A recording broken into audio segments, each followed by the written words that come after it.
Só me digam se vocês me ouvem, por favor, mas fala.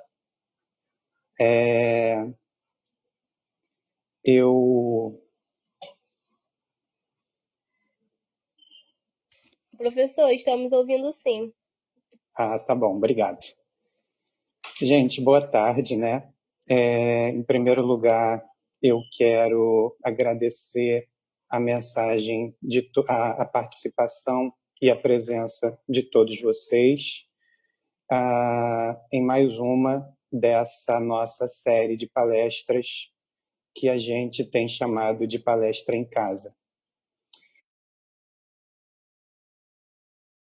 De fazer as inscrições para que você receba as horas de atividade e quero pedir que durante a fala dos palestrantes você mantenha o seu microfone desligado de forma que a gente consiga se ouvir bem.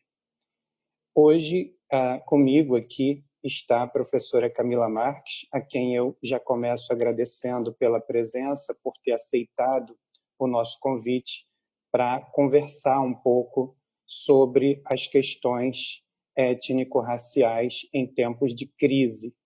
Professora Camila Marques, seja bem-vinda, muito obrigado pela presença. É uma grande satisfação, pela primeira vez na nossa convivência acadêmica, dividir um trabalho com você. A palavra é sua e aí daqui a pouco a gente conversa.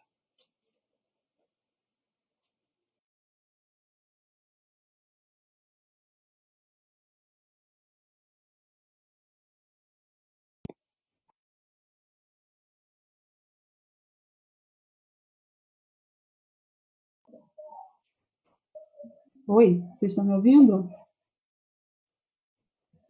Vocês conseguem me ouvir?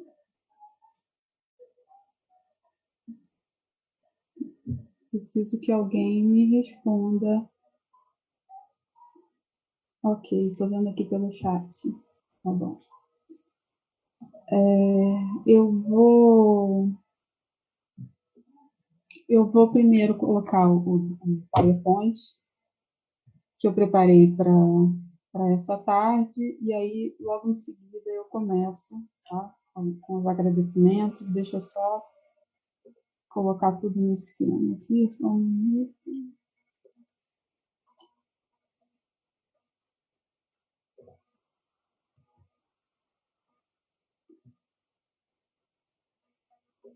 Ok.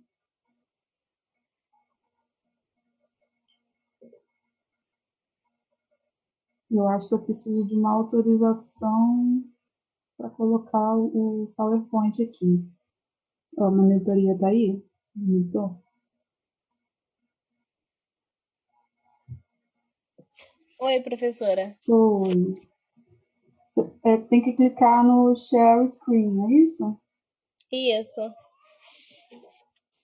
Só que tá aparecendo uma mensagem que eu estou desabilitada de participar. Compartilhando a tela. Acho que eu preciso de uma autorização aqui.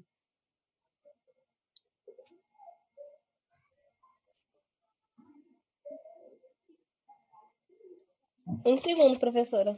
Tá bom, obrigada.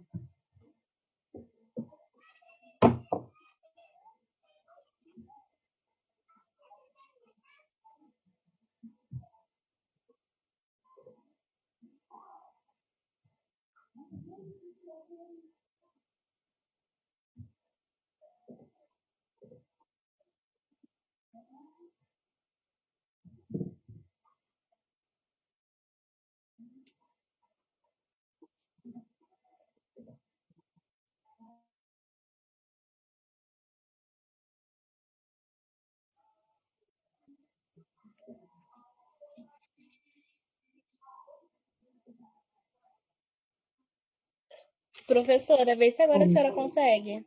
Tá. Acho que agora sim.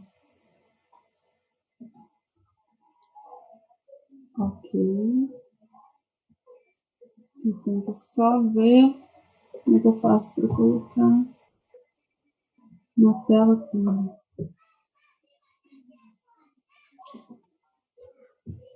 Eu esqueci como é que faz para colocar na tela toda. Alguém pode me dar uma... É nesse botãozinho que a tela tava mesmo, ou pode clicar no F5. Ah, tá.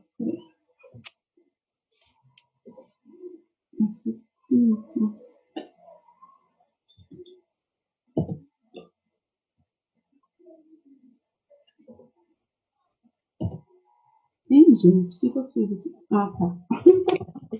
Bom, agora foi. Bom, gente, eu acho que só dá para ver eu mesma, né? Não dá para ver todo mundo que está online, mas tudo bem, vamos assim mesmo. Gente, queria. Ixi, tá aparecendo umas coisas estranhas. Tá, é isso aí. Preciso de um retorno se está dando para todo mundo ver aí o PowerPoint. Sim, professora, a gente consegue ver. Tá, é porque apareceram uns riscos amarelos. Em amarelo, Sim, né? aqui também, mas já saiu. O slide Tá, tá bom. tá bom então. Então vamos lá, gente. Boa tarde para todas e para todos. Meu nome é Camila Marques, sou professora da Universidade Pedro de Almeida. Quero começar a agradecer, como não poderia deixar de ser, o professor Josemar pela iniciativa, né? Agradecer pelo convite, primeiro, e agradecer por essa iniciativa de abrir um espaço tão importante nesse momento, já que estamos, né, a boa parte da população, a gente está numa situação de isolamento por conta da epidemia, né, da pandemia, mas nem por isso a gente deixa de pensar em questões que são importantes nesse momento, sobre diversos temas, né, que afetam a nossa sociedade e o mundo de uma forma em geral, né? Quero agradecer também o apoio, né, da Maria Clara, o apoio do Eduardo, que deram suporte aí para que essa palestra em casa da Universidade de Almeida aconteça, né? Não somente a minha palestra, mas também todas as outras que antecederam e as que ainda estão por vir. Agradecer a disponibilidade dos alunos, ex-alunos e demais pessoas que estão assistindo, então, essas palestras. Eu vou começar, então, apresentando o título que eu elaborei, né, para a gente debater e trazer algumas questões nessa tarde de hoje, que tem a ver com um pouco, que tem a ver com o que eu estudo e pensando nesse contexto atual, né, bastante atual da pandemia. Então, o título da palestra que eu elaborei aqui para a gente conversar algumas coisas é esse que vocês estão vendo, questões étnico-raciais em tempos de crise, a experiência da incerteza nas relações desiguais da sociedade brasileira. Então, passando então para esse primeiro slide, esses slides são só algumas matérias, alguns dados que eu selecionei para vocês, né, para a gente ir abordando algumas temáticas e tentando fazer uma costura aí para a gente pensar nessa situação que a gente está vivendo em termos das relações étnico-raciais, né? Então, essa primeira imagem eu tirei de uma revista, né, online, a revista Veja, que apresenta um dado de 2018 falando sobre a concentração de renda no país, que é recorde, né? Eu queria reduzir. Peraí, deixa eu ver isso. Eu já tenho umas coisas aqui, gente, só um minutinho.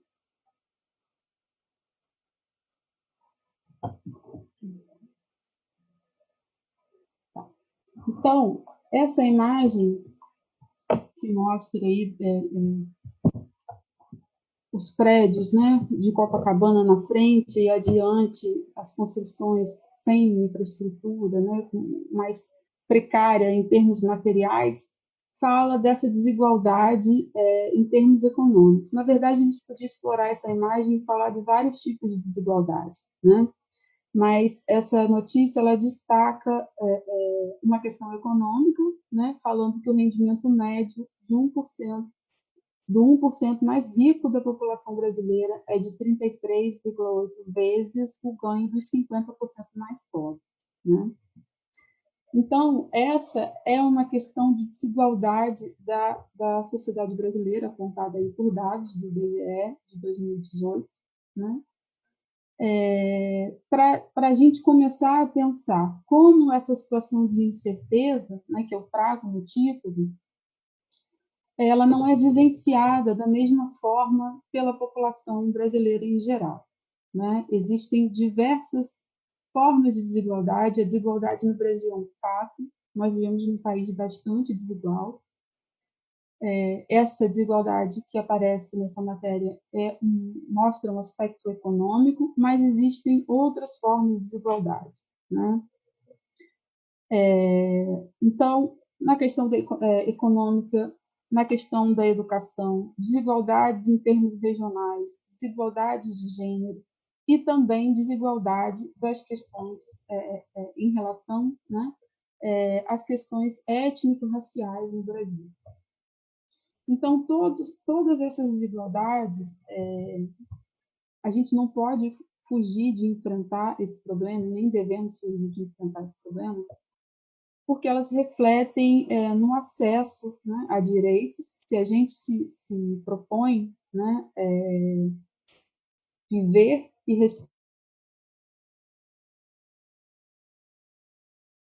respeitar de igualdade, de acesso a direitos, viver, então, num país que apresenta tantas desigualdades é algo que não está dentro do que a nossa Constituição determina, né, que é resultado de um processo da própria população brasileira. Então, existem problemas, muitos problemas que a gente precisa olhar e buscar, né, a solução, o enfrentamento dessas desigualdades. Tá?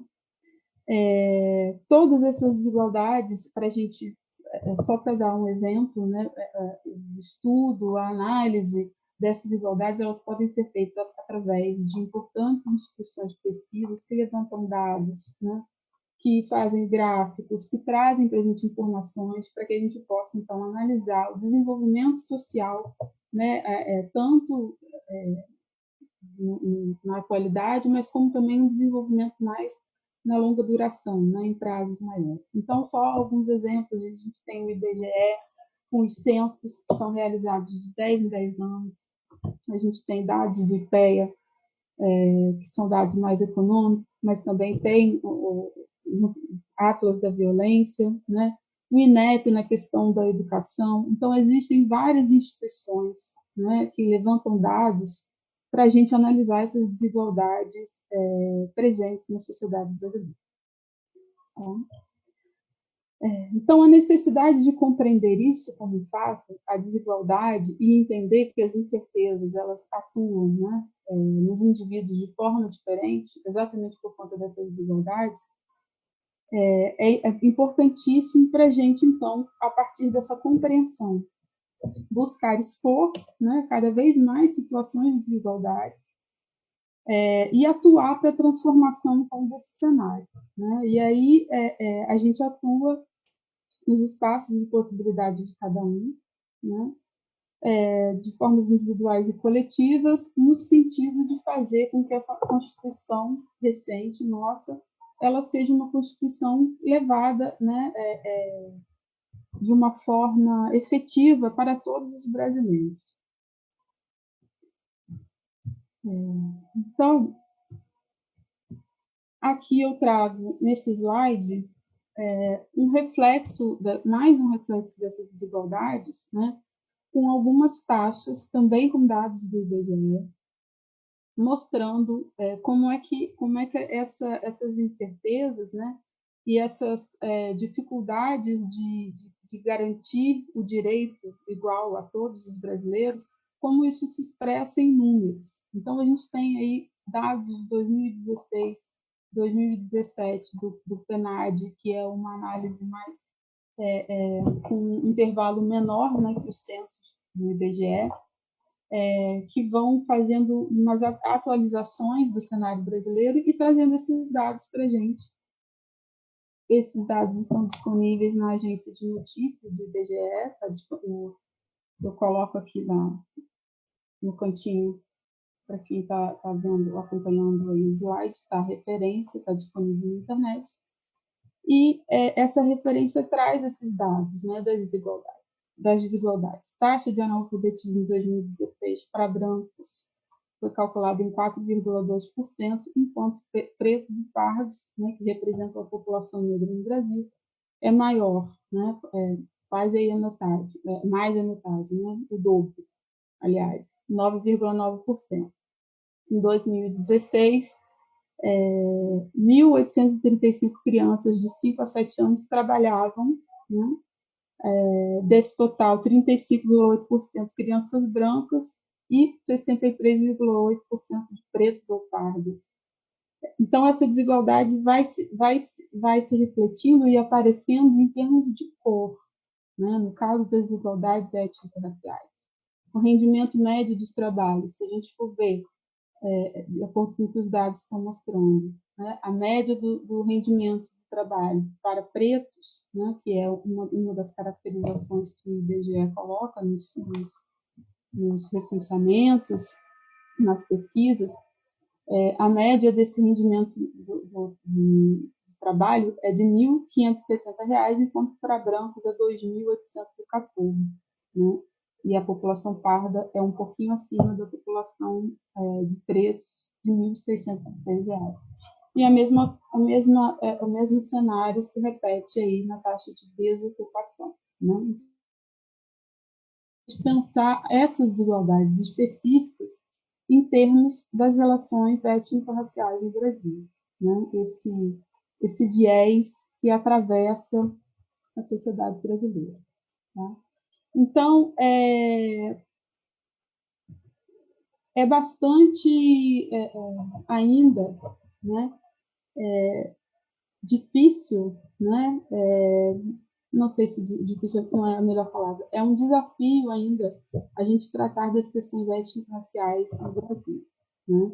E por que é um desafio? Usando as palavras do historiador Flávio Gomes, ele diz o seguinte: ou há um silêncio estridente, né, ou não se fala nas relações étnico-raciais no Brasil, ou então há um alarde da negação, ou seja, quando se fala, vem uma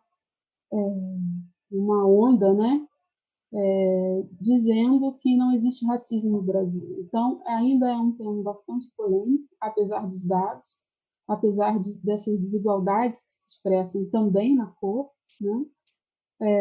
Então, apesar de ser um grande desafio, é um problema que nós não podemos mais deixar de enfrentar. Né? É uma desigualdade histórica que a gente pode recuperar toda uma trajetória, todo um passado e que vem se confirmando até os dias de hoje. Né? Há uma variação muito pequena nesses números, mas que mantém esses níveis de desigualdades em termos étnico-raciais. Né? E para pensar essa questão da desigualdade racial, eu falo novamente, ela não é a única, mas é uma questão importantíssima para pensar a sociedade brasileira, a gente precisa entender que é uma desigualdade amplamente difundida e profunda, né? E o fato de ser amplamente difundida e profunda faz com que diversos pesquisadores, principalmente pesquisadores intelectuais negros, né, passam a utilizar o termo, né, o conceito para entender as relações étnico-raciais do Brasil como racismo estrutural. Então, há uma defesa de que o que existe no Brasil é um racismo estrutural, estruturante, né? Ele está além das relações interpessoais. Né? E aí, para pensar essa questão do racismo estrutural, eu trouxe como referência, né, trago como referência e indicação de estudo para quem tiver interesse na área, O jurista e pós-doutor em Filosofia e Teoria Geral do Direito, formado pela USP, né, o Silvio Luiz de Almeida. Ele também é professor e ele aborda a questão racial usando esse conceito de racismo estrutural, né? Então, o Silvio de Almeida, ele define o racismo da seguinte forma: existe o racismo que é direto, né, as formas de discriminação com base, né, nas características raciais, né, da aparência, nas características físicas. Existe a violência direta, né, que é o tratamento diferente, a discriminação que ocorre em todos aqueles que estão fora de um padrão racial estabelecido pelas teorias raciais do século XIX, né? A gente, quem já foi meu aluno, quem já passou por antropologia cultural e relações étnico-raciais, a gente já viu bastante isso, né? Esse padrão foi elaborado pelas teorias da antropologia do século XIX e tinha como base o branco europeu, né, como modelo de homem civilizado, como modelo de moral, né?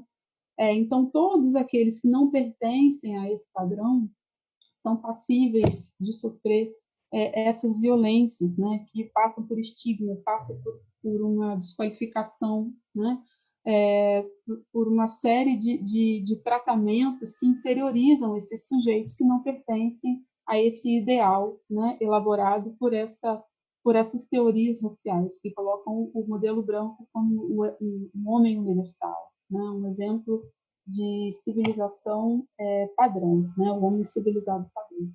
Então, ele coloca que há essas formas, né, diretas, né, que são muitas vezes tratadas como patologia social, ou como uma questão de falta de caráter, né, uma questão de caráter, uma patologia do indivíduo, e que incidem sobre as pessoas que não estão nesse padrão. E aí a gente coloca negros, indígenas, ciganos, judeus, né, todos aqueles que estão fora do que foi definido, né, como modelo racial aí, que segue o homem negro, né, desculpa, o homem branco no centro, então, dessa teoria.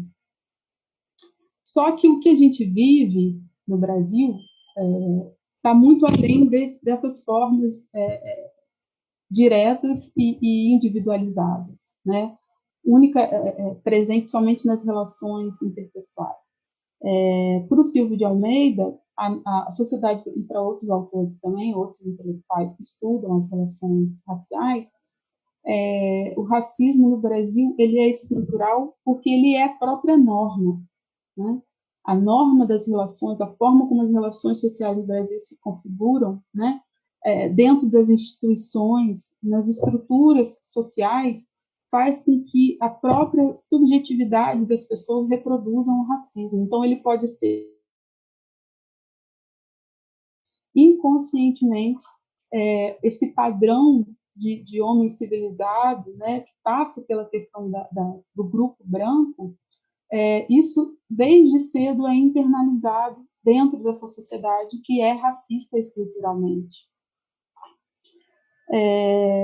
Então, ele vai se reproduzir independente do indivíduo, né? E aí a gente pode dizer assim, muitas pessoas podem se considerar que não são racistas, mas esse racismo ele vai estruturar a sociedade independente do que o indivíduo acha ou não, que ele é racista ou não. Né? Então, ele vai constituir as ações, né, dentro dessas relações sociais e vai atuar nas estruturas da sociedade, em todo o seu funcionamento, se tornando, então, a norma da vida cotidiana. Tá? Sendo assim, o Silvio de Almeida chama atenção para a gente começar a analisar as estruturas políticas, as estruturas econômicas e analisar também a construção dessa subjetividade, né? que exclui, né? Que gera os mecanismos de exclusão, e esses mecanismos de exclusão vão gerar essa desigualdade em termos raciais que vão se expressar nos dados que constantemente reafirmam essas diferenças, né, que são pautadas por critérios de cor, raça e etnia. Né?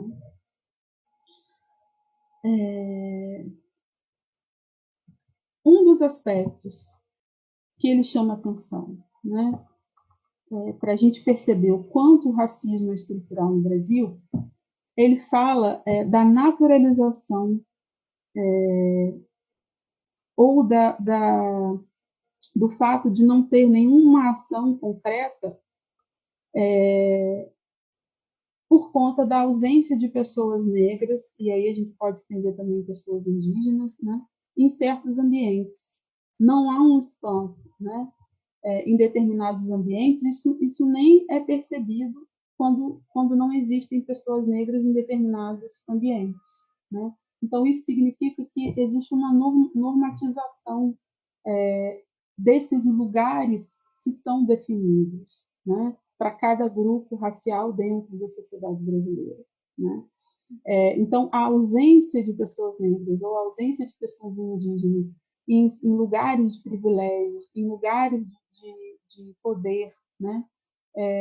Isso é normalizado por conta dessa estruturação racial que o Brasil desenvolveu, né? Que determinados grupos dentro da sociedade brasileira foram construindo esses mecanismos para que se legitimasse e se reproduzisse os seus próprios lugares, né, de poder e de benefícios materiais e também benefícios simbólicos. Né? Uma outra forma de perceber essa naturalização, né, desse racismo institucional, né, ou melhor, desse racismo estrutural, também uma naturalização da morte sistemática de jovens negros, sobretudo dos jovens que vivem nas periferias. Né? Então, essa morte sistemática, e isso, mais uma vez, os dados apontam, a gente tem os dados, depois eu posso até retomar um pouco para me estender muito, o Atlas de Violência, né? Onde a maior parte dos que são mortos são jovens, e a maior parte são jovens negros. Né? Jovens negros são os que mais são atingidos pela questão da violência no Brasil. Né? Então, isso tudo é colocado, isso tudo se apresenta dentro das nossas relações sociais e não gera uma ação definitiva para que esse quadro se transforme. Né? Por isso que ele chama atenção para esse conceito, para a gente começar a entender o racismo brasileiro. Né? Ele se reproduz e há uma normalização, há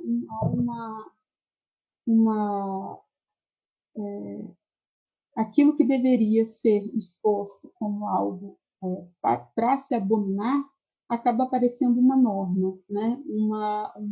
Algo que é presente, aceitável, digamos assim, no cotidiano. Então, para a gente fechar essa parte do racismo estrutural que o Silvio de Almeida aponta, né? Ele também defende a ideia de que essa estrutura do racismo no Brasil, ela não necessariamente ela é um resquício do período escravista. Né? O período escravista no Brasil, ele obviamente gerou marcas, obviamente isso também atua na questão subjetiva, né? E também já traz desigualdades, mas é no pós-abolição que o racismo vai se estruturar no Brasil. Né? É quando o Brasil muda o seu regime de governo, né?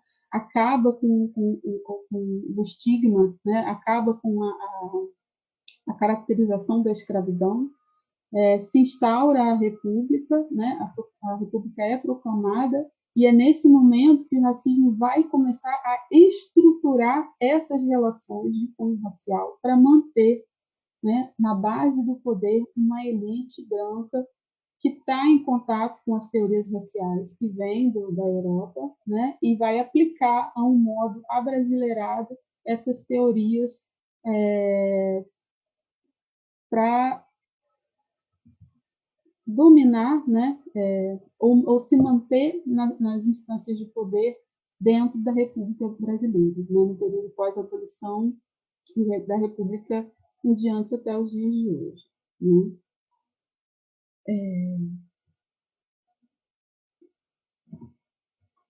Então, pensando nessa questão estrutural do racismo no Brasil, aí a gente entra, mais uma vez, na questão do momento, né? No enfrentamento da pandemia, na forma como a incerteza gerada pelos períodos de crise incide na sociedade, e por conta dessas desigualdades, essa incerteza, né, essas dificuldades que aparecem em períodos de crise, elas serão enfrentadas de forma diferente pelos diferentes grupos, por conta das desigualdades. Então, eu trouxe para vocês, para a gente entender essa desigualdade racial, né, no Brasil, como é que essa desigualdade é sentida, então, pelos diferentes grupos étnico-raciais. Trouxe, então, uma matéria aqui do G1 do Globo, do dia 11 de abril de 2020, e assim como eu trouxe essa matéria, poderia ser várias outras. Né? Existem várias outras matérias de vários outros jornais reconhecidos, nacional e internacionalmente, que estão apontando o mesmo cenário. Né? Então, vocês podem acompanhar aí comigo. O título, Coronavírus é mais letal entre negros no Brasil, apontam dados do Ministério da Saúde. Né? Então, eu tirei alguns trechos da matéria para a gente entender como é que essas incertezas são vividas, no caso da pandemia no Brasil, de forma diferente para brancos e para a população negra, né? No caso aqui em exemplo. Aí um trecho da matéria diz: pretos e pardos chegam a 1 em cada 3 entre os mortos por Covid, representando 32,8%. Né?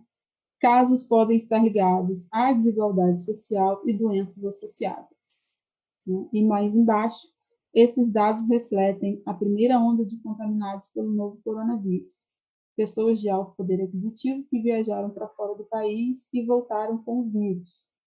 São pessoas majoritariamente brancas e que tiveram acesso aos testes e serviços hospitalares. Então, aqui a gente já tem dados importantes. Né? E que nos Estados Unidos também apareceu a mesma situação. E aqui no Brasil também o cenário entre pretos, né, a população negra, pretos e pardos, é diferente o enfrentamento da questão do coronavírus para essas populações do que para brancos. Né? E aí a gente tem as desigualdades sociais, né? As condições de moradia, as condições de trabalho, a gente tem o próprio acesso à saúde, né? Que é diferente para essas duas populações. Né? No segundo trecho que eu trouxe para vocês, aponta, né? Os primeiros que tiveram contato com o coronavírus, né? Que tiveram condições de viajar, né? Viajaram para a Europa, viajaram para fora do Brasil e trouxeram o vírus, né? Essas pessoas, embora, né, venham sendo apontadas como as que estão mais hospitalizadas, né?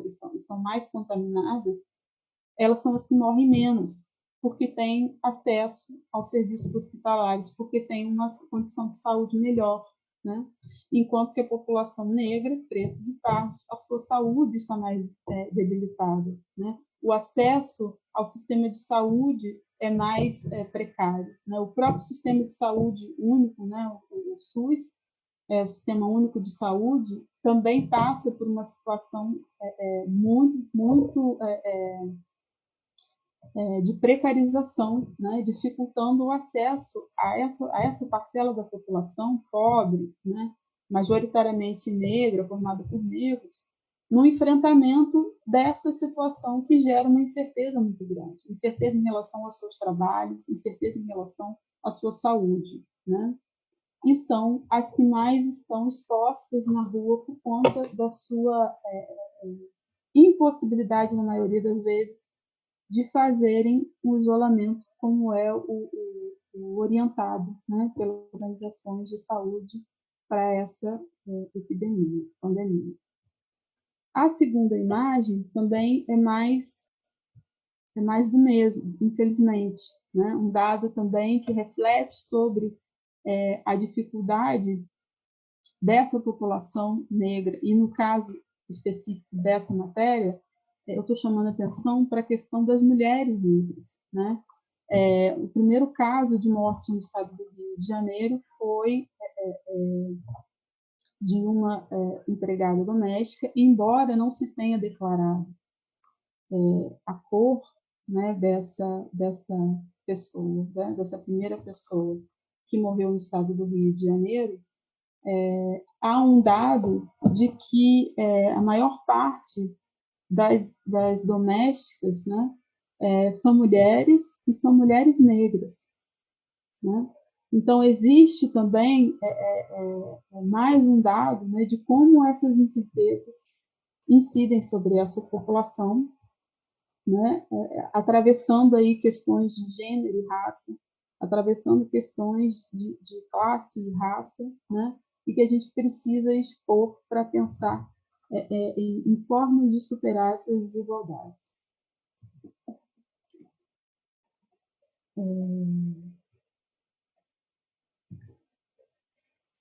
Esses dados que eu estou agora apresentando para vocês, Josemar, eu estou preocupada com o tempo. Já são 4h30, me dá um prazo para eu finalizar, cortando aqui a minha fala, senão eu fico sem rumo aqui. São 4h30, eu posso ir até umas 4h40, umas 5 para as 5, pode ser assim? Professor, seu áudio tá liberado. Então, Camila, oi, tá me ouvindo? Oi, estou ouvindo. É porque você também vai falar, né? Eu estou preocupada para não me esticar muito. Mas conclui o raciocínio, porque a convidada é você. Tá bom. Tá bom, então vamos lá.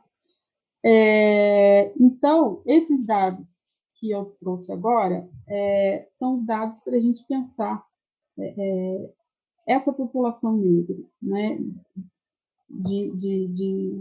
Dessa população negra que eu dei o exemplo agora anterior, pensando, né, na situação do coronavírus, como uma incerteza, como esse período de crise, tanto crise na questão da saúde, quanto também uma crise na questão do trabalho, né, de sobrevivência mesmo, como isso interfere nessa população que está sendo bastante afetada. E por que, então, falar na população negra? Porque é a população que representa mais da metade da população brasileira, de acordo com os últimos dados aí do IBGE e do PNAD, né, que, como eu falei, são dados que vão sendo atualizados depois do censo. Essa população negra, que é formada por pretos e pardos, que se declaram, é uma autodeclaração, né, ela representa 54,9% da população brasileira. Então, nós estamos falando de uma população grande, mais da metade da população brasileira, que sofre com essas desigualdades por conta da sua cor, da sua raça, né? E isso vai afetando, então, na sua vida, desde a infância até o mercado de trabalho, até o fim da vida. Essas pessoas enfrentam dificuldades de toda natureza em todos os âmbitos da sociedade brasileira. Então, nós precisamos olhar para essa questão. Isso é um problema. Isso é um problema para a gente que se entende, né, e que se buscou se constituir uma sociedade democrática, né, onde os direitos são acessíveis, deveriam ser acessíveis para todos. Então, é uma população que não é uma população pequena, é mais da metade da população brasileira, sofrendo discriminações diárias, sofrendo processos de exclusão, sofrendo violências em todas as.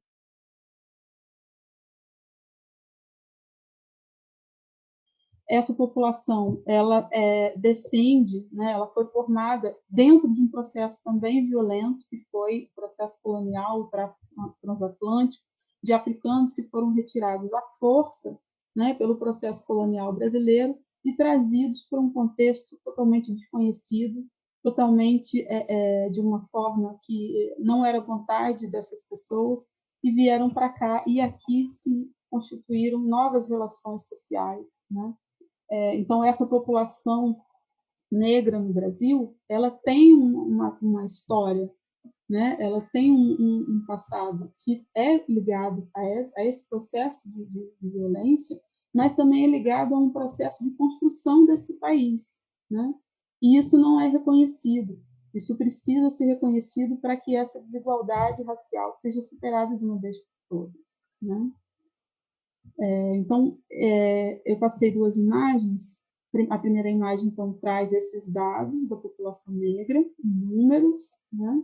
E essa segunda imagem mostra, né, a origem desses números. Como é que essa população negra se constituiu no Brasil? Nunca é demais lembrar, né, desse período trágico da nossa história, que foi essa dominação, né,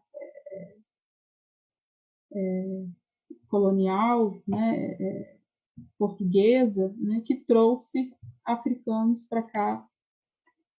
Quase metade dos africanos que vieram para as regiões americanas, quase metade veio só para o Brasil. Isso gira em torno de 4,8 milhões de africanos em todo o período de vigência aí do tráfico transatlântico. Tá? Então, essa imagem mostra esse mapa desse período para a gente entender qual é a origem, né, dessa população negra do nosso país. Continuando a falar das desigualdades étnico-raciais, a gente tem, então, uma outra população que ao mesmo tempo que sofre os mesmos processos de desqualificação, de inferiorização, né, de exclusão dos seus direitos, é uma população muito pequena, mas não por isso menos importante, né, que é a população indígena no Brasil. Então, a gente sai de uma abordagem da população negra, que representa quase 55% da população brasileira, que sofre um processo de discriminação racial, desigualdade racial, e passa por uma população, né, indígena, que representa, não chega nem a 0,5% da população brasileira, mas que é igualmente alijada dos seus direitos, igualmente excluída, né, da possibilidade da sua existência com dignidade, embora tenha também na Constituição todas as garantias para que sua diversidade, para que sua forma, né, de vida, né, de organização, ela se realize. Né? Então, nessa imagem, eu também estou trazendo os dados do PNAD, do IBGE de 2015, né? Por volta, no último censo de 2010, essa população indígena representava, não chegava nem a 1 milhão, né? 896.917 indígenas distribuídos em diferentes etnias, né? Não é uma população homogênea. Existem diferenças também culturais entre essa população indígena. Né? Então, nesse âmbito da população indígena, pensar as incertezas, né, as dificuldades geradas por uma desigualdade, ou melhor, expressas, né?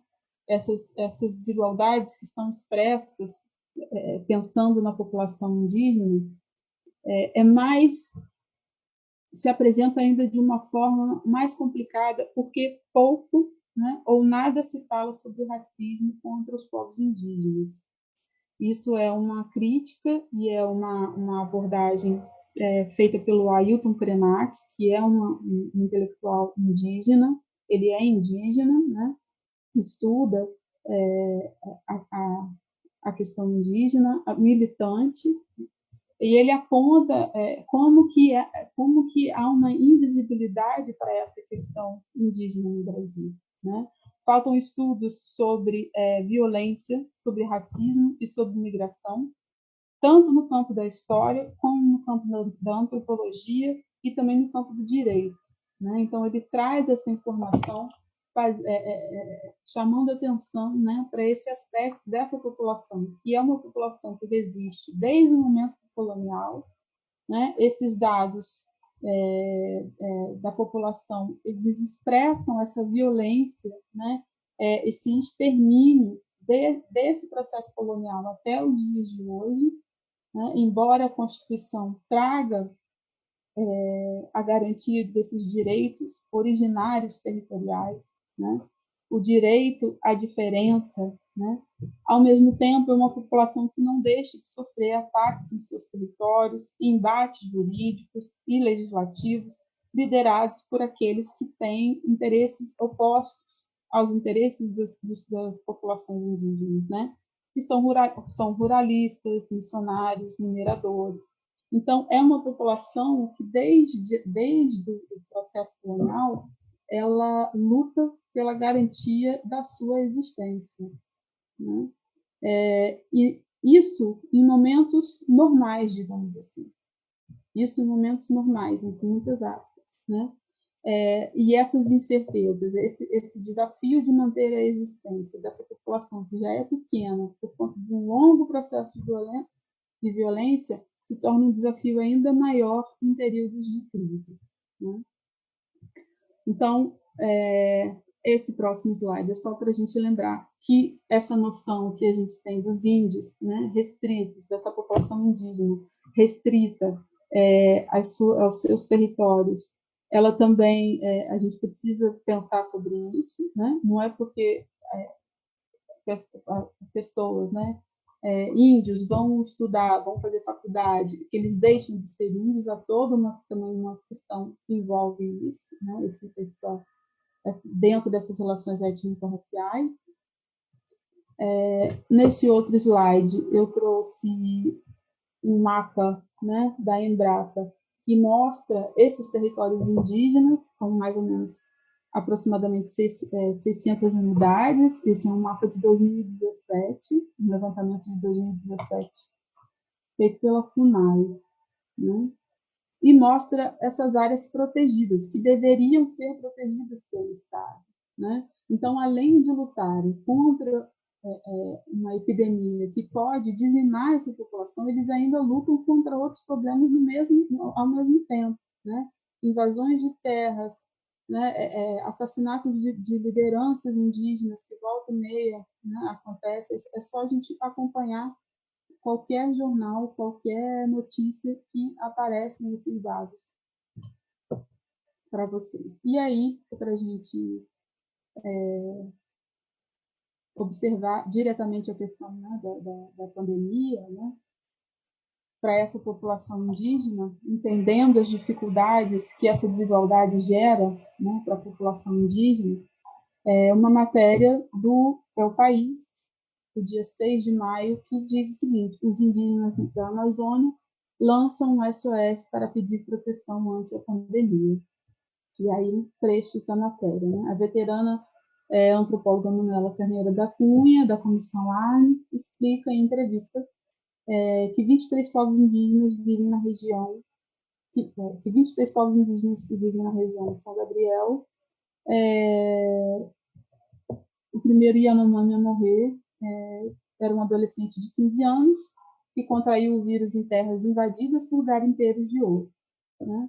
E que o vírus poderia facilmente dizimar comunidades, como a malária fez, né, nos anos 80 pelos garimpeiros das terras Yanomami. Então, a gente tem aí a mesma questão, o desrespeito por um grupo, né,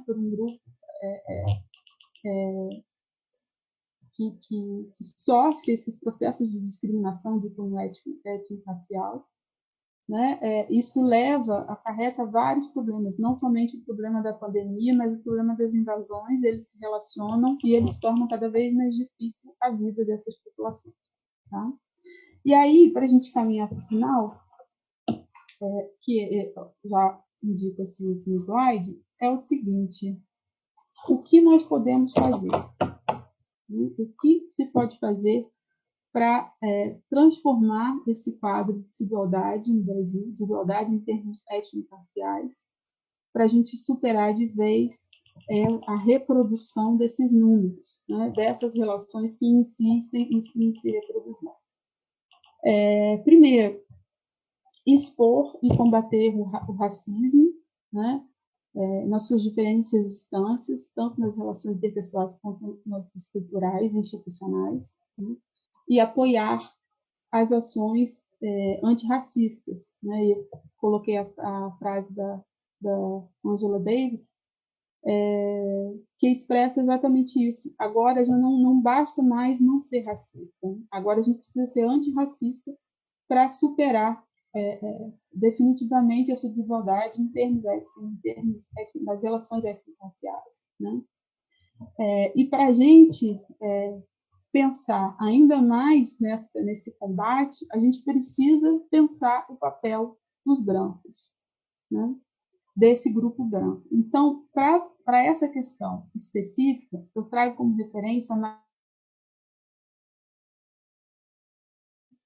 a partir desse artigo Branqueamento e Branquitude no Brasil, ela chama atenção para o fato da desigualdade em termos raciais, étnico-raciais, ter sempre sido pensado como um problema do negro, né? Ou seja, aqueles que sofrem um processo de exclusão, né, de violência, de discriminação, é como se a culpa para essa desigualdade recaísse sobre essa população que já é estruturalmente oprimida.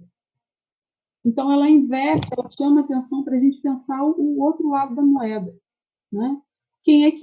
Como é que essa estrutura, né? Como é que essa estrutura que constrói essa subjetividade, né? De que o branco é o modelo, é o padrão, né? É o civilizado. Qual é o papel desse grupo nessas desigualdades étnico-raciais? Então, ela chama atenção para a gente, né, e no caso eu agora chamo atenção para a gente pensar o papel dos brancos nessas relações sociais e nessas relações étnico-raciais, né? Os benefícios materiais e psicológicos que esse racismo estrutural ele cria e reproduz, né?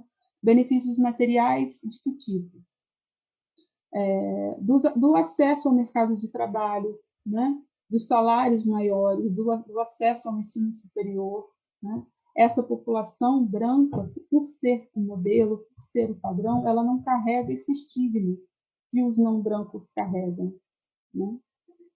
Então, isso passa, pensar a branquitude, pensar o papel do grupo branco, passa, né, por entender o seu lugar de vantagens materiais e psicológicas. Né? Ou seja, passa por um campo subjetivo, da construção subjetiva. O branco como modelo padrão universal, ele não passa por questão de exposições que diminuem o indivíduo, ele não passa por situações que estigmatizam o indivíduo.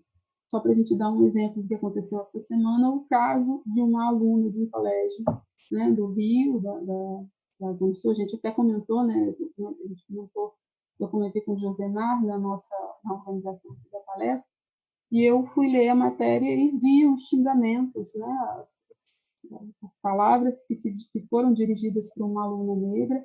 Então, isso passa pela construção de uma subjetividade, que coloca o branco, né, como um modelo, né, um padrão. Por isso, as suas ações e as suas atitudes, elas são invisibilizadas, né? E ao mesmo tempo elas expõem o outro, todo esse outro que não pertence a esse ideal de branquitude, né? Com estigmas, com exposição, com violência, né? No âmbito estrutural, desde a infância. Então, desde o processo escolar, na idade mais primária, né? Essa subjetividade já vem sendo construída, né? O branco como modelo, e as suas atitudes começam então a ser despercebidas, né?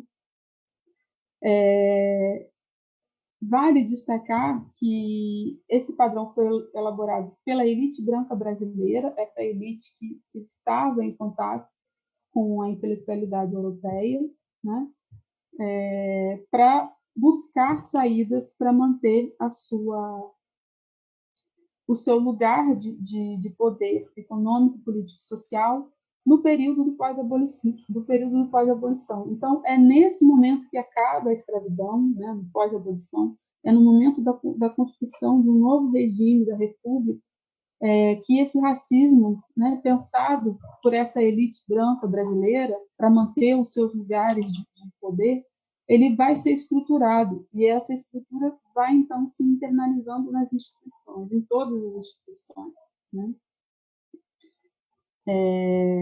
Então, essa subjetividade, né, como uma política racional, como uma construção racional, né, de acordo com a Maria Aparecida Silva Bento, ela vai fortalecendo a autoestima e o autoconceito do grupo, né, em detrimento dos demais. Então, ao mesmo tempo que isso ocorre, constrói-se um imaginário negativo, né, sobre esse outro, ou seja, no caso brasileiro que a gente está citando, uma imagem negativa do negro, uma imagem negativa do indígena, né, e essa construção dessa imagem negativa vai minando a identidade e a autoestima desses grupos, né? O que faz com que essa ação que é disseminada no tecido social, nas estruturas sociais, ela vai dificultando, né, a ascensão, né, dessas populações e o que vai se expressar nos números da desigualdade racial no Brasil, como a gente acompanhou ao longo aí da minha exposição, né?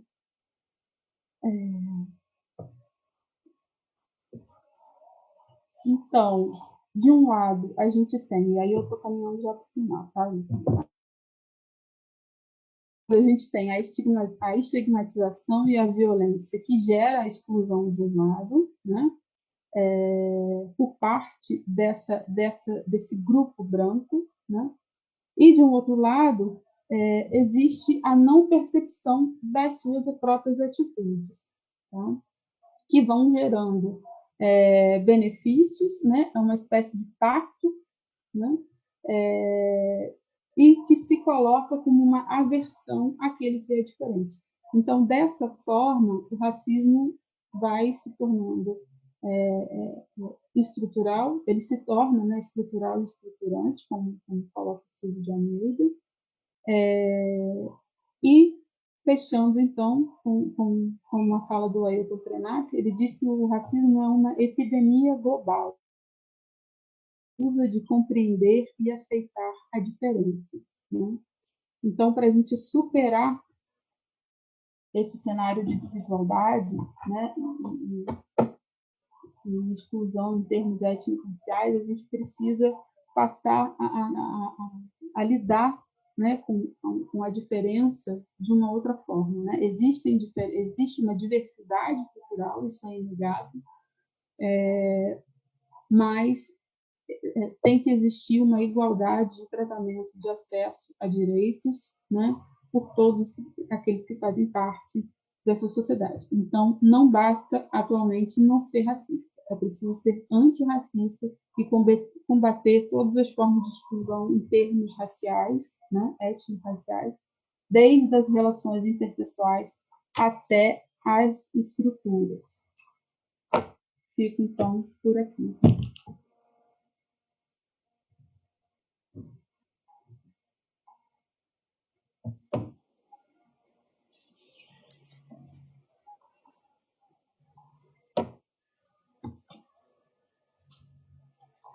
Então, vamos lá, né?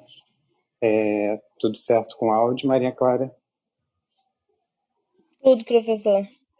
Tá bom. Então, professora Camila, eu ouvia o que você colocava e eu e essa questão que você colocou no final, ela não tinha me ocorrido e de alguma forma o que eu havia pensado eu acho que vai ajudar nessas provocações que você fez. Eu fico sempre pensando que nós, enquanto operadores do direito, a gente sabe muito sobre pouca coisa. E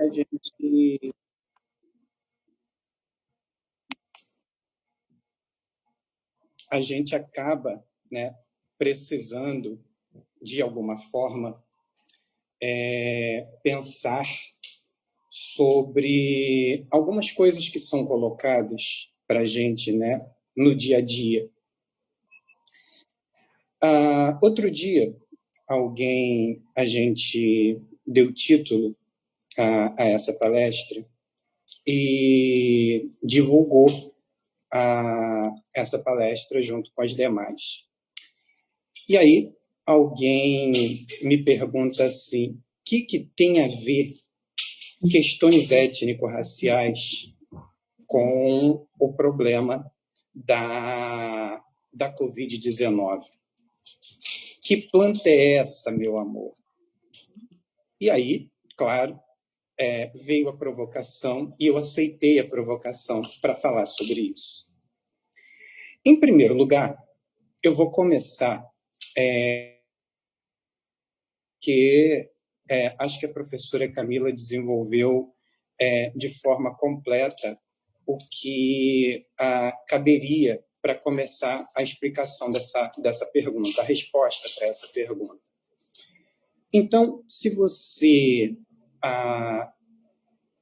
for fazer uma leitura da Convenção Internacional sobre a eliminação de todas as formas de discriminação racial, você vai encontrar, primeiro, o fato de que o Brasil é signatário dela. Ou seja, o Brasil ratificou essa convenção através do Decreto 65.810, de 8 de dezembro de 1969. E aí, essa convenção, lá no preâmbulo, diz o seguinte: qualquer doutrina de superioridade baseada em diferenças raciais é cientificamente falsa, moralmente condenável, socialmente injusta e perigosa, em que não existe justificativa para a discriminação racial em teoria ou na prática, em lugar algum. Ok? Além disso, a gente pode se perguntar o que seria o conceito de discriminação racial lá da Convenção. E você vai encontrar, então, uma previsão no sentido de que a expressão discriminação, artigo 1º, tá bom? Nesta Convenção, a expressão discriminação racial significará qualquer distinção, exclusão, restrição ou preferência baseadas em raça ou origem nacional ou étnica, que tem por objetivo ou por efeito anular, restringir o reconhecimento, gozo ou exercício no mesmo plano, em igualdade de condições de direitos humanos e liberdades fundamentais no domínio político, econômico, social, cultural ou em qualquer outro domínio.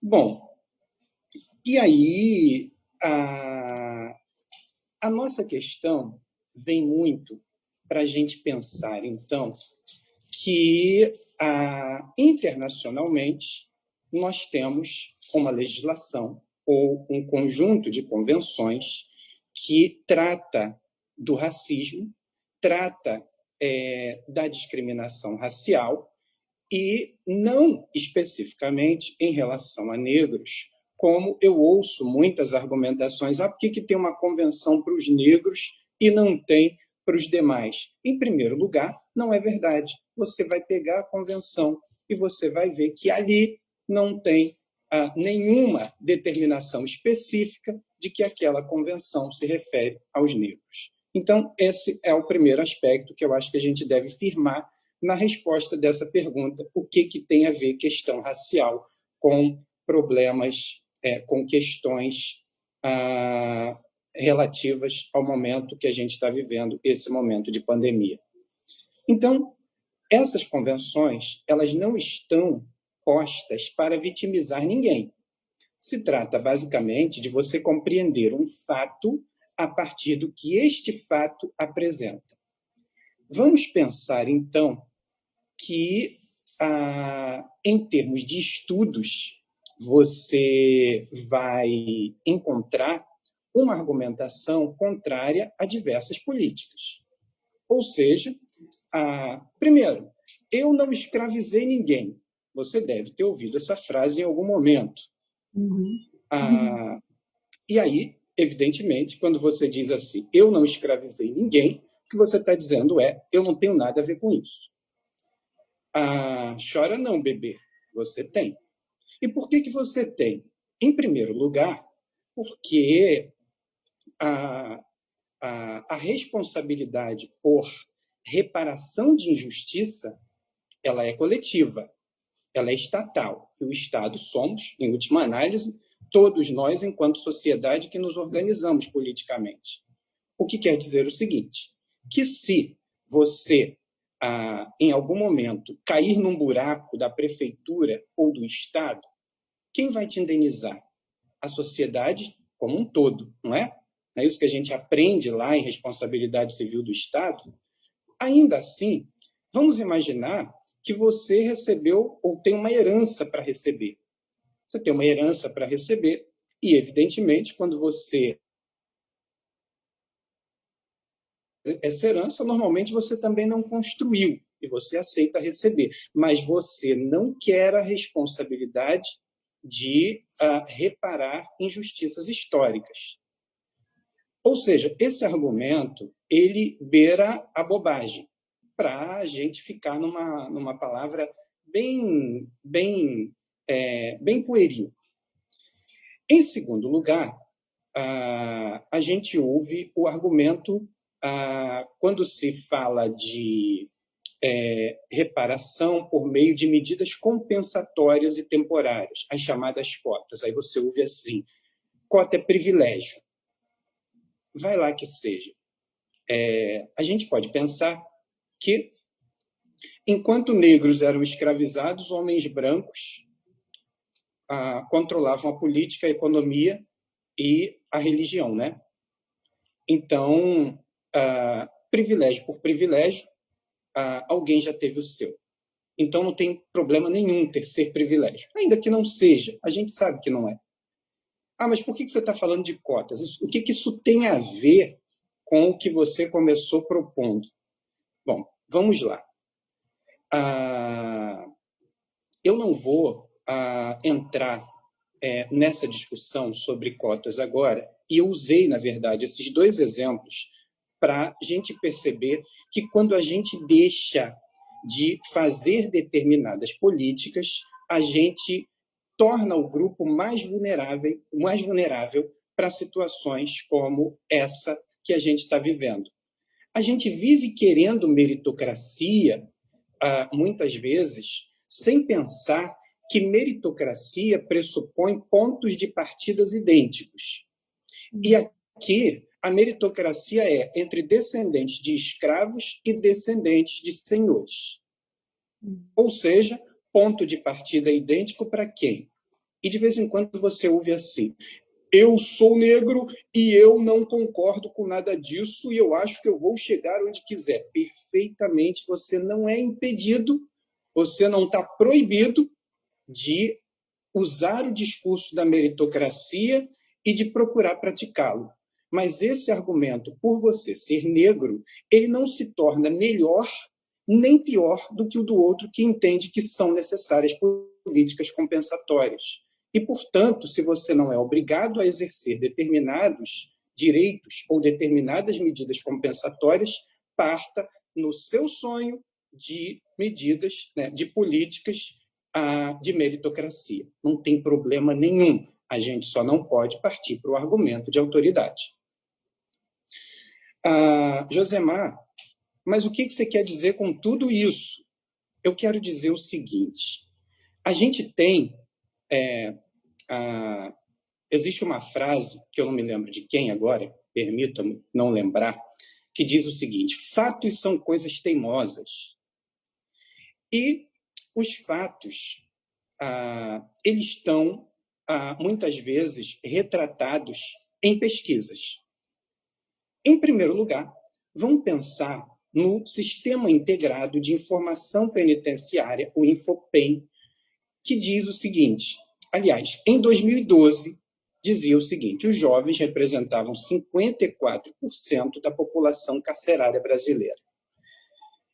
E em relação a esses dados, a gente, analisando esses dados com um pouco mais de cuidado, vai verificar que, em todo o período analisado, ou seja, de 2005 a 2012, existiram mais negros presos no Brasil do que brancos. Em números absolutos, em 2005, você tinha um total de 92.052 negros presos e 62.569 brancos. O que isso significa na prática? Que a população, a parcela da população carcerária para a qual se obteve informações disponíveis sobre cor, 58,4% representavam os negros, ou seja, 58% eram negros, ok? Em 2012, haviam 92... em 2012, você tinha, então, 292 mil pessoas presas da cor negra. E você tinha, para os brancos, um percentual, aliás, em números absolutos, 175 mil pessoas, 175.536. O que isso significava? Que 60,8% da população prisional era negra. Ou seja, durante o período de 2005 a 2012, a população negra presa só aumentou, né? Em 2017, 493 mil pessoas, vou dar um número exato, tá? Em 2017, 493.145 pessoas foram pesquisadas e declararam cor e raça ao Infopen. Ou seja, esse número de 493.145 pessoas foi o número que efetivamente informou a cor e raça. E desse total de 493.145 pessoas presas que informaram a raça, a etnia, a cor, você tem o seguinte: 64% eram negros e você conclui, então, que quase 2/3 de toda a população, não é isso? Toda a população carcerária, evidentemente. Vejam que, segundo esse censo, você tem, então, uma concepção de que dos 700 mil presos, alguma coisa em torno de 200 mil não tiveram as suas respectivas cores, raças devidamente pesquisadas. Bom, se você pegar a pesquisa, você vai ver que no Acre, proporcionalmente, tem o maior número de negros, 95 mil. Aliás, 95% da população, ok? E o Rio de Janeiro tem 72% de negros presos. Bom, Isso talvez ajude a entender um pouco a pergunta, né, a questão colocada pela professora Camila. Ou seja, por que nós temos mais negros morrendo do que brancos? Porque as condições de salubridade nas prisões não são exatamente as melhores do mundo, né? Bom, e aí, quem é que vive a discriminação na pandemia? Quem vive a desigualdade na pandemia, ou quem se prejudica mais com a desigualdade na pandemia? Essa é a pergunta. Vamos pensar, então, o seguinte. Onde é que está a maioria dos negros? Nos tribunais superiores? Acho que não, né? Onde é que está a maioria dos negros? Nos tribunais de justiça? São juízes, desembargadores? Estão no exército? São generais? Estão nas grandes empresas? Na Gerdau? Na Ford? Não, né? Ou pelo menos não nos cargos onde estão os maiores salários. Onde é que estão os negros? Eu fiz aqui o DataJu. Você conhece o DataJu? O DataJu é um instituto de pesquisa que eu resolvi criar durante essa pandemia. Toda vez que eu peço alguma coisa, eu pergunto qual é a cor do entregador. E sabe qual é a maioria? Sabe o que a maioria responde? Que é negro ou moreno. Aliás, eu tive aqui nas últimas semanas, acho que umas 10 entregas, e eu ouvi uma pessoa me dizer que era branca. Esses estão extremamente expostos à contaminação. Se a gente for parar para pensar na área da saúde, os técnicos de enfermagem negros, em comparação com o total de médicos, mas, por isso, o número de contaminações também pode ser entendido. E aí, volto à questão jurídica. Você, quando estudou execução penal, deve ter estudado a figura do Conselho Nacional de Política Criminal e Penitenciária. Imagino que você conhece, já ouviu falar desse órgão, né? Pois é, e ele tem 2 resoluções relativas a presídios. A primeira delas é a resolução número 4, de 24 de abril de 2020, que estabeleceu o seguinte, que para o enfrentamento do novo coronavírus, referentes à administração da justiça pelo juiz da execução, é preciso, cumprir o disposto no artigo 66 da Lei 7.210, a Lei de Execuções Penais, que, entre outras coisas, estabelece o quê? Estabelece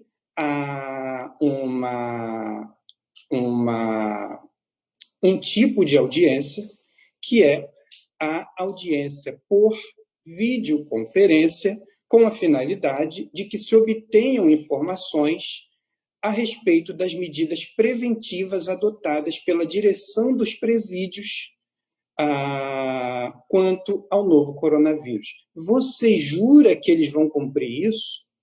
Você acha mesmo, passa pela sua cabeça que quem sequer adotou providências necessárias ao atendimento das condições de salubridade dentro dos presídios, em momentos de calmaria, e esse calmaria, muito entre aspas, vai fazer isso no meio desse turbilhão? Só pergunto. Mas tem mais. O artigo 3º estabelece diretrizes extraordinárias e específicas para o enfrentamento à disseminação do novo coronavírus.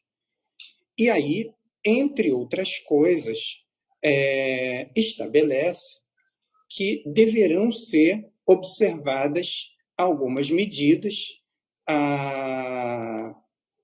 observada a realidade de cada estado. Suspensão das medidas íntimas, das visitas íntimas e sociais, com contato físico, assegurada a realização das visitas sociais por meio de videoconferência. Tá. O preso é pobre, é negro e você espera que a família tenha computador. Você espera que a família tenha todas as condições de alguma forma, a realizar essas visitas. Josemar, mas o cara matou, o cara é traficante, o cara merece. Vai lá que ele mereça. Ele não foi condenado a isso, ele foi condenado a pena privativa de liberdade. Ou seja, ainda que mereça, não está na sentença. A suspensão dos atendimentos presenciais de advogados nos estabelecimentos penais, assegurada a realização por meio de videoconferência, salvo nos casos urgentes ou que envolvam prazos processuais. E essa medida é discutível. E ela é discutível sob 2 aspectos. O primeiro, a gente está pressupondo que as condições técnicas vão permitir isso sempre. Isso não é uma verdade. E aí, gente, eu quero ainda comentar com vocês rapidamente a resolução número 5, de 15 de maio de 2020, que dispõe sobre arquitetura penal, ou seja, a criação de espaços físicos com a finalidade de atender a presidiários que, de alguma forma, tenham algum tipo de doença relacionada ao coronavírus. Então, vamos pensar sobre isso. Os órgãos,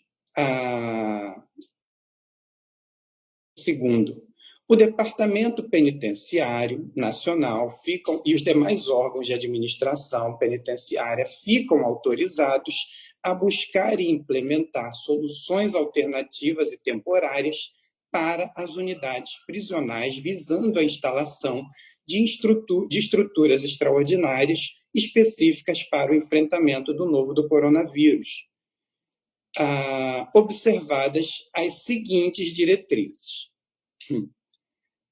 E aí dá uma série de diretrizes, tá? Que eu não vou comentar aqui, mas uma me chama a atenção, que é o que está no artigo 3º. Essas estruturas devem atender requisitos de conforto ambiental, ventilação, iluminação, segurança contra incêndio e outros que assegurem a salubridade e segurança das pessoas presas e nelas alojadas provisoriamente e dos servidores envolvidos no atendimento a ser indispensavelmente prestado. Bom, o que isso quer dizer? Então, que num período em que não chega dinheiro para a pequena empresa, não chega dinheiro para uma série de outras providências que normalmente são colocadas como prioridade à frente dos direitos humanos dos presos, agora se resolveu o que vai acontecer. Na prática, o que nós estamos assistindo? O cachorro correndo atrás do rabo. Essas providências já deveriam existir desde a Lei de Execuções Penais. E nós não fizemos em 36 anos e queremos fazer no meio de uma pandemia. E o Conselho Penitenciário, ele acha mesmo que editar esse tipo de resolução terá algum tipo de eficácia prática. Acabou? Não acabei, estou acabando. Por quê? Porque talvez o que mais preocupe nessa nossa conversa é que essas providências elas devem ser atestadas por meio de documentos a serem emitidos por órgãos competentes do Ministério da Saúde e da Anvisa, que são responsáveis pela regulação sanitária dentro do respectivo estado, ok? Vamos ver como é que isso vai acontecer. O artigo 4º, ele estabelece uma outra providência que me surpreendeu. Por quê? Porque devem ser observados os seguintes pressupostos: vedação de uso de contêineres ou outras estruturas similares. Você jura que precisava ter isso aqui? Juro, precisava. Sabe por que precisava? Passa pela sua cabeça, ninguém vai sofrer sozinho. Todo mundo vai sofrer, porque eu vou contar. Houve essa proposta e diversos grupos, diversos organismos de direitos humanos, diversos setores da sociedade foram ouvidos até que essa proposta efetivamente não passou, e mais do que isso, você tem a proibição de uso de contêineres. E aí, gente, o que eu quero propor para a gente refletir é o seguinte: quem quiser as resoluções, eu não vou comentar todos os artigos porque não dá tempo. O que eu quero propor para vocês é o seguinte: a gente não tem estudos genéticos que expliquem por que a população negra é a que mais morre.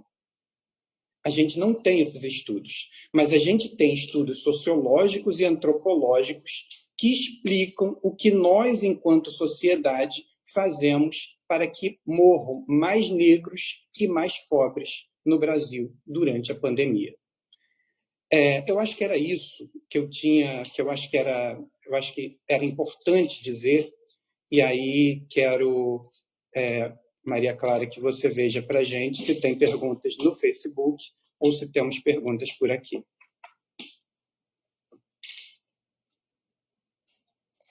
Professor, por enquanto sem perguntas, mas vou dar mais 10 minutos e para aparecer. Quer dizer, no Zoom agora acabou de aparecer. Tá. Se for para mim, lê para mim, por favor, tá? Que eu não estou enxergando. Jura? Caramba! Vai. Não, é para Camila. Tá, Camila.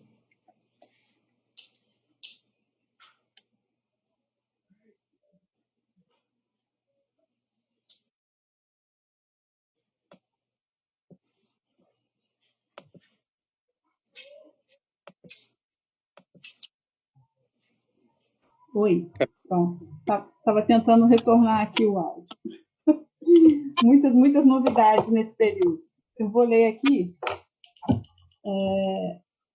Professora, não é necessário que o Estado também possa combater esse racismo, principalmente na pandemia, pois as últimas notícias são bem tristes, como no caso do menino João Pedro, morto dentro de casa, ou do João Vitor, morto por uma operação entregando cestas básicas para moradores na Cidade de Deus que estão sem condições de trabalhar e levar comida para sua casa. Não é necessário cessar algumas delas, entregar cestas de todo dia pessoal. No meu ver, tudo isso contribui para a morte da população negra, para os dois. Lorena, né? Lorena, o Estado tem total responsabilidade, né? O Estado é feito por pessoas, né? A questão é quem está dentro do Estado, né? Quem são esses representantes do Estado, né? Se o racismo, sendo o racismo estrutural,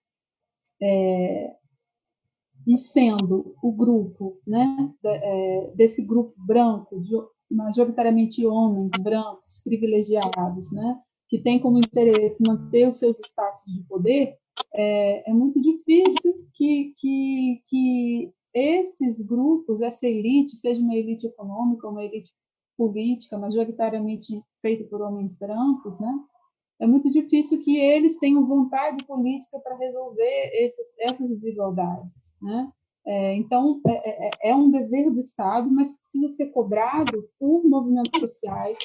É importante dizer que os movimentos negros, desde a República, né, diversas formas de organização da população negra, isso sempre existiu. Não existe essa ideia de vítima, né? O que existe é uma opressão instituída, constituída, forjada por uma elite branca, né? No caso do Brasil, que, com receio de uma população majoritariamente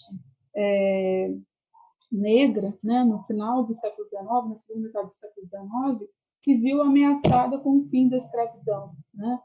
Então, esse Estado, os representantes desse Estado, o que falta é vontade política, mas se eles não têm vontade política, isso precisa vir da sociedade, né? Isso precisa vir de movimentos organizados, o movimento negro, diversos movimentos negros, né? Diversas organizações negras já vêm cobrando isso do Estado desde a República, de diversas formas, né? Esses movimentos, eles têm uma variação, eles têm transformações ao longo do período republicano. Eles retomam, né, na década de 80 e 90 com muita força, mas é preciso que isso seja uma responsabilidade de toda a sociedade, né, inclusive de brancos que não se enquadram nesse perfil de uma continuidade dessa desigualdade racista, né? Então, brancos que não sejam racistas precisam se também se incluir nessa luta antirracista, porque a população negra organizada em movimento já vem fazendo isso, né? Mas a gente está falando de uma estrutura, de um racismo estruturado dentro das instituições, né? E isso precisa ser cobrado para o Estado, né? Você lembrou, né, da situação do João Pedro, do João Vitor, né? É aquilo que eu falei, há isso dentro dessa sociedade estruturalmente racista, isso parece que é uma norma, né? Tanto que isso causa um choque para algumas pessoas, né? Mas não há uma mudança real a partir desses acontecimentos. A violência contra a juventude negra, ela também é recorrente, né? Então, é fundamental que a sociedade organizada cobre o Estado, porque os representantes, né, que foram eleitos, que estão nas instâncias de tomada de poder, de instâncias legislativas, talvez não, eles não têm vontade política de mudar esse cenário de desigualdade em termos étnico-raciais. Não sei se Josimar quer complementar essa questão, Josimar? Não, eu acho que está dito, é isso mesmo, não tenho, enfim, ainda bem que a pergunta foi para você. Professor, também pediram para depois, se você pudesse disponibilizar as resoluções. Tá bom. Escreve aí para mim, Maria Clara, são as resoluções número 4 do Conselho Nacional de Política Penitenciária e a resolução número 5, ambas de 2020. Conselho Regional do quê? Conselho Nacional de Política Penitenciária. Tá bom. Essa resolução número 5 saiu essa semana, ela é do dia 15 de maio e foi publicada no Diário Oficial no dia 19 de maio.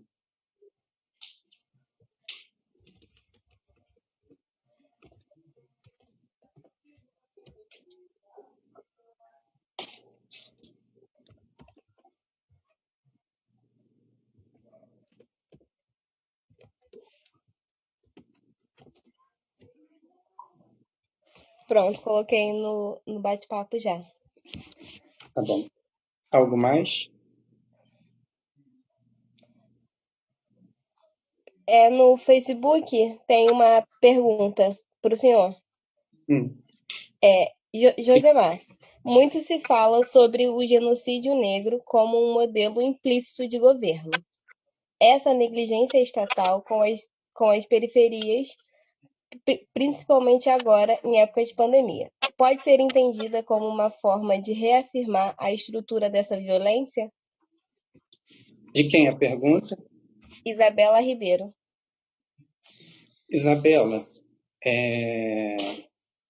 o genocídio da população negra, ele foi resumido numa frase de manifestações que ganharam muita força antes da pandemia, a frase diz o seguinte: parem de nos matar. Parem de nos matar está dizendo o seguinte, olha aqui, isso não é mais acidental. Isso não é mais uma política de segurança que sai do controle de vez em quando. Isso não é mais uma política de enfrentamento que produz vítimas.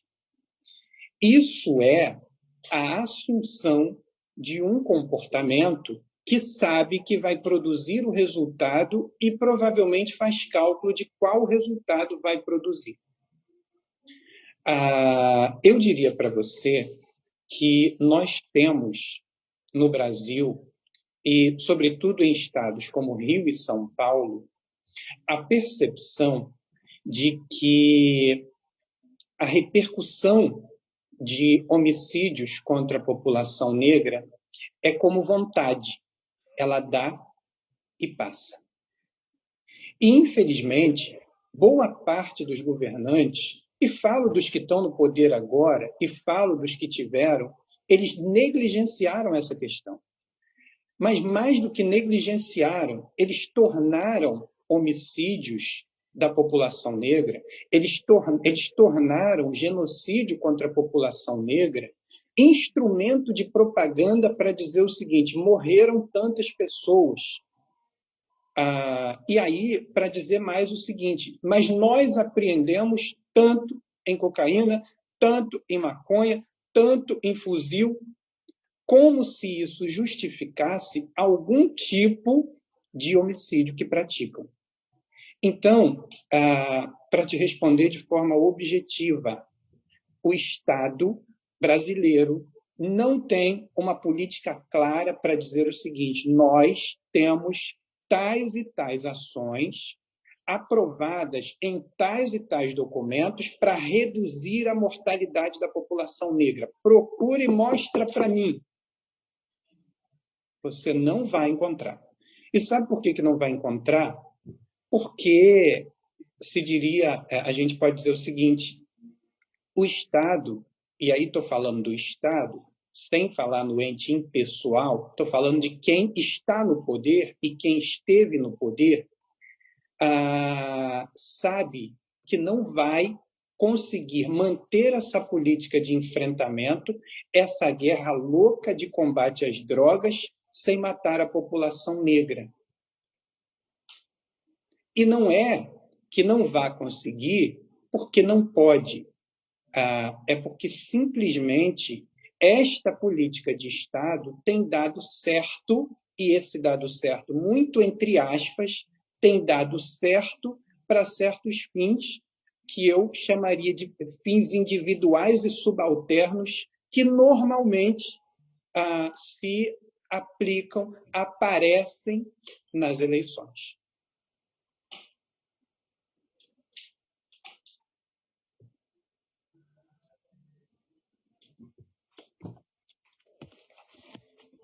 No Facebook não tem mais nenhuma pergunta, e aqui no bate-papo a Lorena comentou que amou a palestra, pediu obrigada e também falou que é muito importante falar sobre essas questões.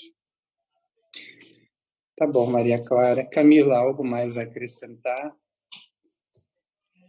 Eu acho que os recados foram dados, né? Acho que a gente precisa, cada um dentro da sua possibilidade, dos seus espaços, encontrar formas, né, de transformação dessa realidade, para a gente não naturalizar, não permitir mais que se naturalize essas tragédias, né? Essa não aceitação, como o Ailton Krenak falou, não aceitação da diferença, né? Porque é isso que gera toda a violência, a defesa, a naturalização de extermínio e por aí vai. Né? É isso. Camila, mais uma vez eu quero te agradecer por ter passado essas quase 2 horas aqui com a gente. Muito obrigado mesmo e espero te encontrar em outras oportunidades para a gente continuar, enfim, tentando construir algum pensamento acadêmico, tá bom? Certeza, Josemar. Eu que agradeço mais uma vez também o convite e parabenizo vocês por esse ciclo de palestras, viu? Obrigado, Camila. Queridos alunos, a gente, enfim, termina mais uma semana de projeto Repaginar Palestra em Casa. Quero te lembrar de não deixar de fazer a sua inscrição para você receber as horas dessa palestra. Quero te lembrar de continuar acompanhando a programação no Facebook. A gente teve algumas mudanças. A mudança da professora Carla, por exemplo, que faria a palestra no dia 19, se tudo correr bem, fará na próxima segunda-feira, dia 25. E quero te pedir também que continue com a gente na semana que vem, onde a gente vai continuar, então, refletindo sobre todo esse momento. Um bom final de semana para você. A gente volta a se encontrar aqui na semana que vem para mais uma semana de palestra em casa. Tchau para vocês. Maria Clara, muito obrigado. Eduardo, com a transmissão do Repaginar, muito obrigado. Obrigado a todos vocês, alunos, aqui no Zoom e pelo Facebook. Tchau.